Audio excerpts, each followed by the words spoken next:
Hey guys, what's up? It's Darkmek here with another Gold Challenge Mode guide in the Protection Warrior No Death Knight in the group series, and today we're in my favourite UBRS. Now the hardest part of this challenge mode is definitely the first floor here. There's 7 packs in total, and what we did on the Prot Warrior was split it up into 3. So to start, grab the left pack, the middle pack, the padding pat up the top, and all file into this right room. Now the mobs you need to be aware of in here are the Berserkers. They have a cleaving dot with a massive range on it, and it does a lot of damage, so try and face them away from your party. Another mob that you want to watch out for are the Warcasters, and they'll cast a thing called Shrapnel Storm. It's a purple circle on the ground. It'll go from big to small, and when it closes up it'll do quite a bit of damage, and it actually ends up killing me there because I'm not far enough away from it, and it kills me for 72k, which with everything else beating on me was enough. Now I kind of sit here for a few seconds wondering what I've done in my life to be such a shit cunt to die to Shrapnel Storm, when Jai says, "Are you coming back?" to which I think the entrance is 2 seconds away, and I run back in. I was also probably playing way too offensively there. I was bro storming instead of spamming barriers and blocks. I had impending victory up and didn't use that either, so or victory rush I should say, sorry. So just be mindful of that. Now a couple of other mobs to watch out for in here are the Wargs. They'll cast an ability called Mauling. There'll be a grey area of dust in front of them, and you just don't want to be standing in that. They'll also have a soft enrage, which you can trank off if you have a spare GCD, but it's going to be pretty unusual that you have a spare GCD in here. As you can see, I'm just mashing shield barriers to stay alive here because I went through all my cooldowns in that first room, and I also stand in another shrapnel blast. Why, this is not a good video for me, but I managed to survive through it just due to that massive resolve with spamming those shield barriers, health potting and everything else that I can do. So just be aware that when you get up to pull those 2 rooms, you probably will have no cooldowns left, as you will have gone through them all in that first section to try and survive and to kill it as quick as you can. So you really have to play quite defensively on those 2 rooms. Another mob that I really should mention are the Lead Belchers. Now the Lead Belchers are the mob with the cannon or the gun in their hand, and what they're going to do is eventually they're going to try and run to arm one of the cannons. Now the idea is that you can use stuns, grips, asphyxiates, leg sweeps, bindings, shockwaves, anything that you can to stop them from activating the cannons. The cannons have 1,000,000 HP and do quite a bit of damage. If one does get armed, you can probably just kill one, but if you kill those 2 rooms and 2 cannons get off, all you want to do is run out of the instance, zone out, zone back in, and the cannons will be non-hostile. It's just so much quicker than standing there and killing them if there's, say, 2 up. And on that last room, it's the same mobs that you've already dealt with. You want to watch the mauling, you don't want to stand in Shrapnel Storm, but being only 1 pack, you really shouldn't have any problems. So we're clearing through that first room at about 22 minutes and 30 seconds, and you want to run up this ramp and get into the first boss, Orebender. Now you'll see as we were running up, there's a small group of ads. They're really nothing to worry about. What you do want to do is get everybody to go and click the lightning tracks to deactivate them so we can engage the boss straight away. So your tank just wants to pick up all the ads.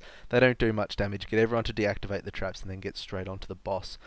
Now a nice little trick for ranged here is that you want to stand in the corners right on the edge of this square platform. Your tank's just going to tank it in the middle like normal, and the shrapnel blast will never hit your range if they're on the corners. Now another thing you want on this boss is smooth shield transitions. Now at 75%, 50% and 25%, Orebender is going to cast a thing called Power Conduit Shield, and the only way to get the shield down is to deactivate all the active lightning traps around the room. So what you need to do to get this clean is to assign people sides to go and click off the traps. Now this group wasn't the greatest for it. We certainly made a meal of all our conduits. You can see I end up dying through this. I think Cade might end up dying as well. We really make a fuck on this boss. But monks can use Transcendence to get up onto the platforms, hunters can disengage back up, rogues can shadow step, DKs can use AMS to run through everything. All as a warrior we can really do is, when we get near the ramp, is charge up. So me being along the back wall for traps probably wasn't the greatest idea in the world, and you'll see on the next one these orbs do an absolute fucking truckload of damage, and I just get wrecked. I get wrecked by one. Now you can see those little pillars there, they will push you out. I try and get back to the platform, and you can see the little circle around it, that sphere around that pillar, that'll just push you out. So you'll try and run straight through it and it'll push you to the side, and the orbs just ticked on me too many times and I died like a tard. So really smooth transitions on this boss will help you out. So assign your sides, obviously play to your strength in regards to who can get up onto the platform, who can run through the orbs and whatnot, and work towards that. So we get Orebender down and it's 20 minutes and 5 seconds. So we lost a lot of time on that just to being so messy, and it's painful to show you guys that, but you know, I like showing those real runs as I always go on about. So next, once he's down, we're going into the Rookery, and the first 3 mobs we're encountering the Alchemist, the Engineer, and a Monstrosity. Now the mob that you want to be focusing down ASAP here are the Alchemists. The reason is they cast a Rejuvenating Serum, which is a powerful heal over time, and you want to dispel this off straight away.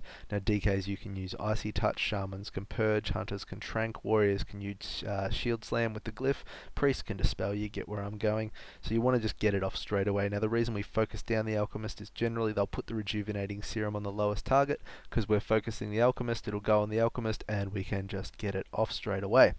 The Monstrosity is going to cast Eruption, as you can see there, which is a big line of fire and you don't want to stand in it, and the Engineers are the other giant pain in the ass mob, because they cast a thing or channel an ability called Debilitating Ray, and you really want to interrupt them. If your tank gets too many stacks of Debilitating Ray on them, they won't be able to move, they'll get caught in an eruption and they'll die.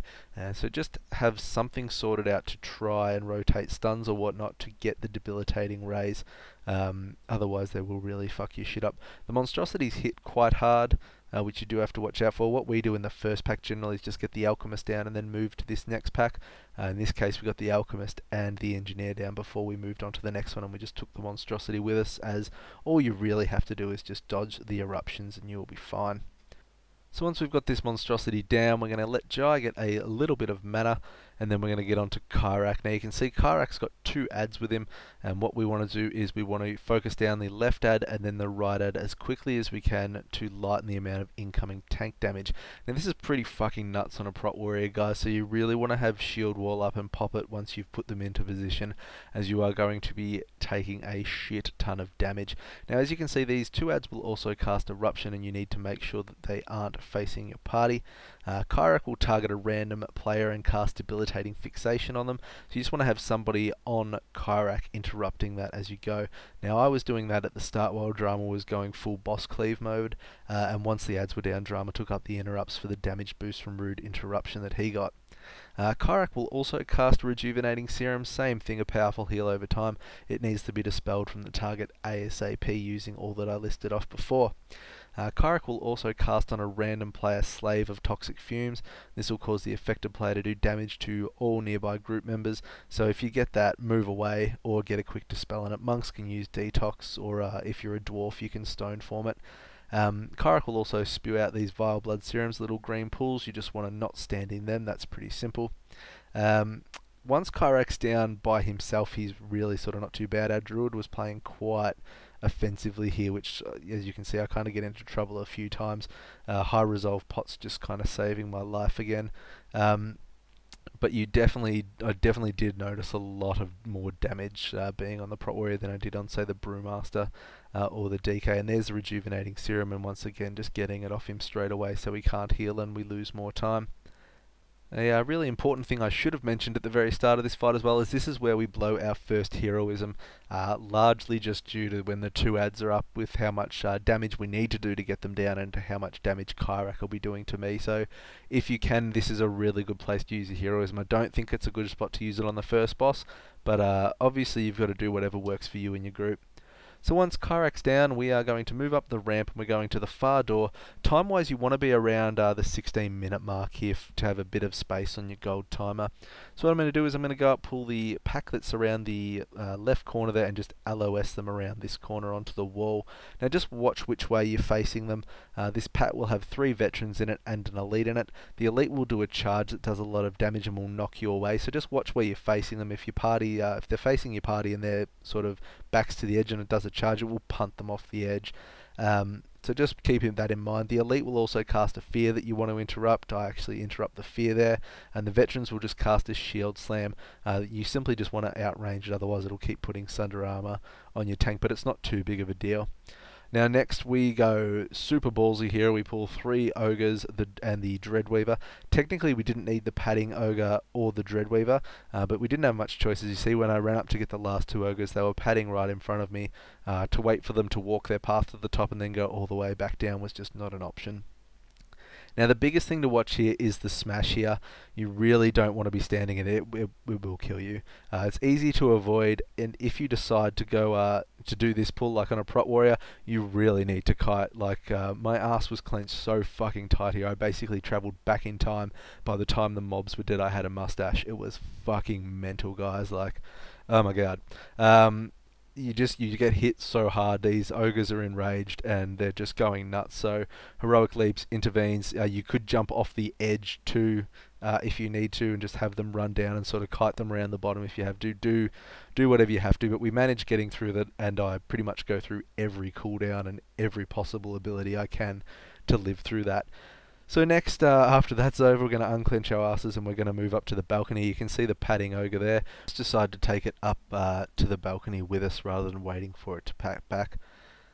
So the balcony is going to have 4 mobs up on it. The Dreadweaver that'll cast the Shadowbolt Volley. You really need to interrupt this. The Summoner, who you obviously want to interrupt the summon. And the Summoner will also cast a Frost Nova. And there'll be 2 veterans up here casting their Shield Slam as well. So again, with the Ogre up here, you just need to make sure you're watching out for the smashes. I got Frost Nova'd right on the edge of that smash there. If I had been a little bit more to the left, I probably would have perished. So we were pretty lucky there. Just using a charge stun there for an interrupt too. Just make sure that you are interrupting whatever you can up here. And on the Prot Warrior, I definitely will say I probably took more damage than I've ever taken on that balcony, so just be wary of that. Once you get up onto that balcony, it's kind of not easy mode. Keep your shit sort of together. Now once we're jumping down to activate the 3rd boss event, Brewmasters, you can put an Ox statue at this door and trigger the trash off early. DKs, you can put D&D or Defile at the door. Druids can use green circles. Any kind of AoE ability will start them from the gate earlier, which means that you can have heaps more time DPSing them to get them down before they actually start coming out of the gate. So make sure you take advantage of that. You'll get 3 pulls or 3 waves in this event before the boss comes out. Now the first wave that we've just killed had 2 lead belchers and, has 2 lead belchers and 2 wargs in it. Again, you just want to watch the mauling from the wargs. Don't stand in it. There'll be hatchlings that'll come out. They're really not a big problem. You just want to stun them and burn them down as quick as you can. So have this stuff ready as well. So if you've got AoE grips at the gate, leg sweeps, shockwaves, binding shots, typhoons to punt them back into the gate. Make sure you're taking advantage of all of that. The second wave is going to have 2 Berserkers and 2 Dreadweavers in it. Now you want to be interrupting the Dreadweaver's Shadowbolt volley as your focus. The Dreadweaver will also cast a thing called Veil of Shadows. It's a debuff that'll go on a random player that'll reduce incoming healing by 75%. So interrupt it if you can. If it goes on your tank, it becomes a big deal. It's probably not a major issue on anyone else. If you do have someone that can decurse it, then make sure you take advantage of that. And the Berserkers, they're the same as before with their cleaving dots, so just watch where you're facing them. Now the 3rd wave is going to consist of 2 summoners, 1 veteran and 1 engineer. Now you want to make sure that you're interrupting the summoners so they obviously don't summon more mobs to the fight. The engineers will cast their annoying as fuck debilitating ray, so you want to make sure that you're on top of this as well. And the veteran will do its shield slam like before as well. So just be mindful of this. Have your interrupts, your stuns set up. If you're an engineer, be using your frag grenades. Just take advantage of everything that you can. So when the 3rd and final wave's down, the Sky Reaver is going to come out and do a lap of the room. Now as you can see there, you can start DPSing him when he's behind the gate, so take advantage of that. You should be able to get him to pretty much below 80% while he's flying around the room, which is a really nice start. Now you want to just be focusing the Drake down. Now when it lands, it will turn around and do a fiery breath. You just want to make sure that you are not standing in front of it or anywhere near it, as it has quite a long range. Now eventually Tharbex is going to jump off the Reaver. You just want to continue getting down the Reaver so you don't have to worry about dealing with that fiery breath. Not that it is hard to dodge, but you just want to get him down and then get onto Tharbex. Now Tharbex is going to throw an imbued iron axe, which is basically Ravager, and you don't want to get hit by it, so just keep an eye on it. He'll also cast a thing called Iron Reaver, which is a charge. Now the important thing with Iron Reaver is that you don't want to have more than one person get hit by this at a time. Now the way it works is you want everybody to be spread out, and you basically want to have a clear line between you and the boss. So you wouldn't want somebody standing in between you and the boss, because when he does the Iron Reaver charge, it means that two of you will get hit rather than just one. You can also dodge the charge if you strafe sideways just when you get targeted, but if you don't, it's not a huge deal, but if you can dodge it, you obviously want to. Tharbex will also cast a Iron Axe on a random player, which cannot be avoided, and it will deal significant damage and leave a dot. So you just need to be mindful of that. Now, our DPS single target wise is actually really quite low here. You can kind of see Peanut is really carrying us on 19k, and our single target is really sloppy here. Like, I don't think I've ever seen this many Iron Axes up before. I think we end up with like 3 or 4 up. And it's normally around 2 when we're killing him. So you just need to make sure that you are moving around the room. It's still not a problem to be taking this much time on him, but obviously as the room fills up with axes, it gets harder to dodge. So just keep in mind where the axes are and try and move away from them. So once Tharbex is down, we are going to move out of the room, go to the left. We're going to let Jai get some mana back, and we're going to pull the next pack. Now this next pack has an Ogre, a Leadbelcher, a Berserker, and a Warg in it. Now in this pack, the real mob to watch is the Ogre. It will do a new kind of smash this time. Rather than creating the sort of circle of dust on the ground or the little cone, it's going to raise its mace and walk forward and smash the grounds. And all you want to do is make sure that you are not standing in front of that pathway. It will also cast a fear, so range healers, you want to be at max range to make sure, or not max range, but at range to make sure that you are not getting feared. Melee, if you've got a shaman in your group, you can drop a Tremor Totem. Warriors can use Berserker Rage. You really just want to make sure that you're getting that Ogre down quickly. The Wargs, they do the same thing with their mauling. You just want to make sure that you are not standing in that maul. And the Leadbelcher is really not an issue, nor is the Berserker. So once that pack's down, you're going to go down the ramp, and this can get pretty hairy as well, but we actually took it quite safe this time. Usually we pull this whole lower room, and I just didn't want to on the Prot Warrior. So this pack's 1 Ogre and 3 Drake Keepers. Now the Drake Keepers will eventually try and run to the cages. There's 3. There's the 2 cages and the dragon chained down in the middle of the room. They'll eventually try to run to them to let them go. The biggest trap to worry about is the one in the middle. The side traps, they're not really a big issue. If the whelps get out, you just AoE them down. It's not really a problem at all. But you may make sure that he doesn't get the dragon out, as it's got quite a bit of HP. And you can see the Ogre is going to do its normal smashes and its fear, so just watch out for that. Now once they're down, we're going to go and pull these next 2. We probably could have pulled them a little earlier than this, but the reason I didn't want to pull them all into this one is just because the 3, then we would have had 3 fears to deal with, and sometimes it can go really messy, and we just wanted to get gold in here, so we just left them till last. And it's so much easier just dealing with these guys on their own, not having to worry about keepers getting to traps. And, you know, even if we do get feared in here, we're probably still able to live through it because there's only the 2 of them. So get them down as quick as you can. Remember just to watch out for their little pathing line with their smash. And their fear is obviously a pain in the ass, so range, be standing at range so you're not getting feared. So once we've cleaned all this up, we are going on to the 4th boss, Ragewing. Now just to note, you do not want to pot during this boss, guys, because we are going to invis pot afterwards. Pre-potting is fine, and even I forget to do that as we're talking about it, but just make sure that you don't pot through it. So for this boss, you want your range to be standing at the edge of the bridge or on the back row of the bridge stones there. The reason for this is the first thing Ragewing is going to do is cast a pool of fire called Magma Spit under a ranged target, and we want to try and put them in a good position should we have to run when this engulfing fire comes. Now as you can see, it's kind of in the middle, but it's still okay because we can get through it, and then we spawn that one there, which is, you know, the worst position for it. But it's still manageable, but just try and have your range on those back squares. Now at 70%, Ragewing is going to fly away and summon whelps. The easiest way to deal with this is just have everybody stack up in the middle, AoE down the whelps. Your healer can heal through it quite easily, so monks, you can pop a statue down, DKs can AoE grip, we can put a mocking banner down, warriors. Just AoE them down as quick as you can, and then all return back to the middle, range spread out to those back rows, and it's the same as before.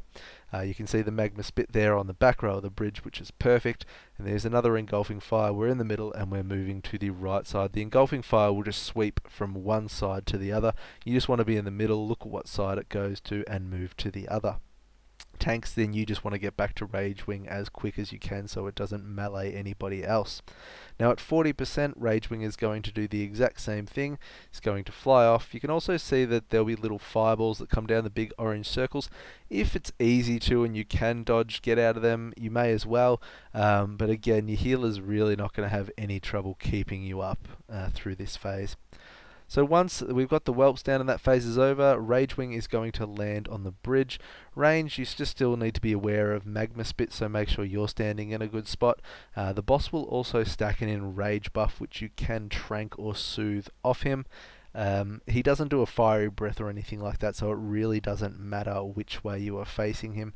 And you can see it doesn't actually do a whole lot of damage either. As long as you're sort of not standing in fiery pools, you're really not going to have any trouble once he's into this phase of getting him down. So get Ragewing down, and then we are going to move up to Invis. Now tanks, big thing for you here where you want to pay attention so you don't fuck your whole group over, is that debuff up on me that looks like the old flurry icon. I've got 8 seconds on it at the moment. You just want to make sure that it's ticked off you, it's completely gone before you invis, because if you invis while that is on you, it will bring you out of invis. You'll pull everything and you'll fuck your group. So move up to the wall, make sure your debuff's gone, everybody's going to invis, and you are going to run all the way through here, get through this hole and stop about halfway to the bridge. Now the reason we're stopping here is just so Jai can have a quick drink, and then we're going to get on to these rage guards. Sorry, I forgot what the fuck they were called. Now normally if you pull the rage guards at the same time, like if you leap onto them, their shockwaves will sync up. We're a little bit out of sync and so are their shockwaves. Now you can stun them to stop their shockwave cast, which is absolutely advisable. I actually end up eating a shockwave cast here, just like a fucking derp. This was a really shit run for me. I didn't play very well at all here. You can also see they put Colossus Smashes on you, so you are going to take quite a bit of damage. So just be mindful of that. The shockwaves are pretty easy to dodge. You can see I get out of this one. You just want to wait till they're in the middle of their cast and then just run through them. But just beware, don't sort of keep moving them around, because if you move them and they start to cast shockwave and they're facing your DPS, you're going to kill a lot of people, so just be careful with that. So now we're on to our last boss and all that stands between us and our golds, Warlord Zayla. This boss is pretty much exactly the same as Heroic. The big thing you want to avoid at the start here is the Black Iron Cyclone that she will cast, and that is just her She-Storm. Pretty much you'll get a little pair of eyes above you and you just want to kite it away. As you can see, the little focus eyes there, and I am just running that Cyclone away. It is pretty much that simple. You can choose to blow your heroism at the start here. This time I kind of got my way on it and I wanted to blow hero once the ads were down, just to push her through the last phase as quick as I can. Generally and experience wise, I find the last phase with people dodging fire is usually where shit is all going to go wrong, so shortening that was the best thing in my head. So at 60%, Zayla is going to jump on a Drake and piss off, and 3 Worm Riders are going to drop down onto the platform. Now Warrior's easy way to gather them up, just drop a Mocking Banner. Monks, you can use your Ox statue. Whatever you do, you just want to get them, clump them up and get them down as quick as you can. Now one big thing to note on these ads is that they will punch you around. Now you can see they punch you quite close to the edge and they do quite a bit of damage. They can also punt you into the fire. So just try and stay quite central, or as central as you can. Obviously if there's fire breaths in the middle you can't really do much about it, but you really don't want to get punted off the edge. I did say it on my monk video, and you punt it off the edge, you're going to be the Samwise Gamgee of your group, and everybody fucking hates Sam, so don't be that guy. Now another thing you'll have noticed is when the ads came down is the dragons started breathing fire across the platform. Now this is quite an easy mechanic to deal with, you just need to watch them. Now I know that kind of sounds like no shit, but they come in a pattern. They come top, right, top right, and the right side will never breathe in the same place twice, same as the top side. So if the top side breathed in the middle, when it comes back it's not going to breathe in the middle again, if that makes sense. So we've killed the ads and we've popped our hero, and now we are just getting her down as quick as we can without standing in any fire or trying to cut our group off and losing DPS. So communication again here, guys, just calling out where they're going to go. Obviously you still need to be running away from the She Storm, which can be hard if you kind of get locked in by fire, but just make do with whatever you can. If you can't sort of move, you may have to pop a cooldown and sit in the cyclone, but you know, obviously don't try and path through fire, as the fire does quite a bit of damage. So that is it, guys. That is gold in UBRS on the Prot Warrior. We ended up with 25 seconds to spare, and you saw how terrible a lot of things in that run were. So a lot of room to improve, but does show that you can still get gold with the errors. I've got 2 more to complete now that I'm not going to get done before patch 6.1. But we'll see what kind of a difference the patch makes when I do Everbloom and Arkandu next. Thanks very much for watching, guys. Cheers.